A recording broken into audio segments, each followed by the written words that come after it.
Season 2, Episode 29 of One Man's Opinion. Today I am reviewing the Broadway revival of Suzan-Lori Parks' Topdog, Underdog, directed by Kenny Leon, and running through January 15th at the Golden Theater at 252 West 45th Street in New York.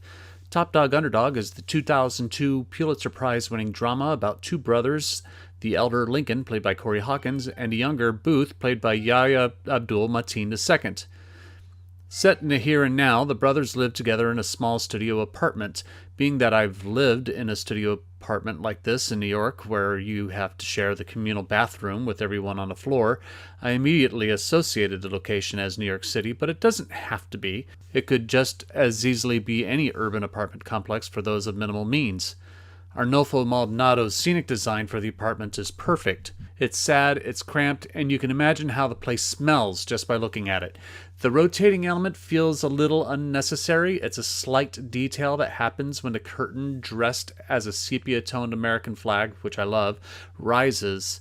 Maybe because of the angles of the stage, it doesn't fit right unless it rotates in after the curtain rises. I don't know. It just feels a little much. Regardless, it's a slight critique of an overall great look. Lincoln used to be a three-card Monte hustler, but after another hustler is shot and killed, he has moved on to work at an arcade where he dresses up as a white-faced Abraham Lincoln, where he perpetually sits in a mock-up of the box seats in Ford Theater where guests can play to assassinate him.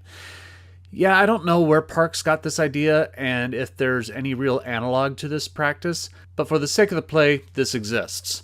Booth, who is unemployed, is looking to get in on the hustling game, but hasn't mastered the necessary skill set. Where Topdog Underdog works is in the tension and release of the relationship of the brothers. They at times seem to genuinely love each other, but at other times there is also a brutal competitiveness between the two, and Booth, who has always felt to be second fiddle to Lincoln, is desperate to win his older brother's approval, talking up a relationship he has with a woman named Grace and how he's working on his hustling skills, for instance.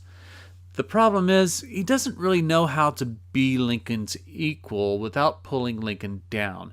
Granted, Lincoln isn't the best big brother either. He has a serious drinking problem, and with the way Hawkins plays the role, he probably has at least one or two other habits. Lincoln probably isn't even aware he's doing it, but no matter what Booth tries to do to either boost himself up or bring Lincoln down, Lincoln never gives Booth the satisfaction of having the upper hand. Though the play is a Pulitzer Prize winner, I think it's overlong and predictable.